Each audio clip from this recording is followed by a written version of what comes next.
Bonjour, je m'appelle Clarence Dubé et je suis finissant en technologie du génie physique. J'habite à Lapocatière et j'ai décidé de faire mon stage de fin d'études chez Solutions Delfica dans le parc de l'innovation à Lapocatière. Solutions Delfica est un organisme à but non lucratif qui est lié au cégep de Lapocatière et qui fait partie du réseau des CCTT. Depuis 1983, la mission de Solutions Delfica est d'aider les entreprises d'ici dans le développement de technologies. Les 4 secteurs d'activité permettent d'apporter l'expertise nécessaire à tout besoin. Mécanique et automatisation, physique appliquée, essais et pré-certification, et électronique et logiciel. Lors de mon stage chez Solutions Delfica, j'ai fait partie de l'équipe de physique appliquée, dans le champ d'expertise de la microtexturation par laser.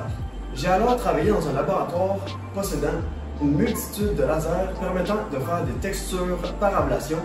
Dans le laboratoire, je m'occupe de la réalisation de montage optique et de la conception mécanique de pièces pour différents besoins dans le laboratoire. Pour mon stage, j'ai eu comme projet la réalisation d'un montage optique.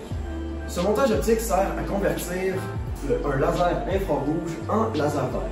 Le but est de générer la seconde harmonique d'un laser Ytterbium, donc de passer d'une longueur d'onde d'environ 1064 nanomètres à 532 nanomètres. Avoir une longueur d'onde plus petite permet de focaliser le laser sur un plus petit point et l'interaction entre la lumière et la matière n'est aussi pas la même à cette longueur d'onde. Pour ce faire, il faut utiliser un cristal non linéaire dans lequel la lumière interagit pour combiner 2 photons infrarouges et créer un seul photon vert. Dans mon cas, le cristal utilisé est du triborate de lithium ou appelé LBO.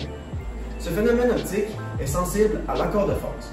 Ce qui veut dire qu'il faut s'assurer que les photons verts et infrarouges soient en phase pour augmenter l'efficacité. C'est pourquoi le cristal est chauffé dans un four à une température précise pour changer l'indice et avoir un accord de phase. Une fois le faisceau vert généré dans le cristal, il faut séparer le restant d'infrarouge au vert. On utilise donc un séparateur de faisceaux. Cette optique a un revêtement spécial laissant passer l'infrarouge mais réfléchissant le laser vert. Puisque le laser infrarouge est invisible à l'œil nu, je me suis servi d'une visionneuse de faisceaux infrarouges. De plus, la source est équipée d'un guide laser rouge qui simplifie le processus d'alignement laser. Ce projet a été une bonne opportunité de mettre en application mes connaissances en optique, mais aussi d'en apprendre davantage sur l'alignement laser et le phénomène physique de génération de seconde harmonique. J'ai aussi mis en application mes connaissances en dessin technique pour réaliser l'assemblage SolidWorks du montage optique.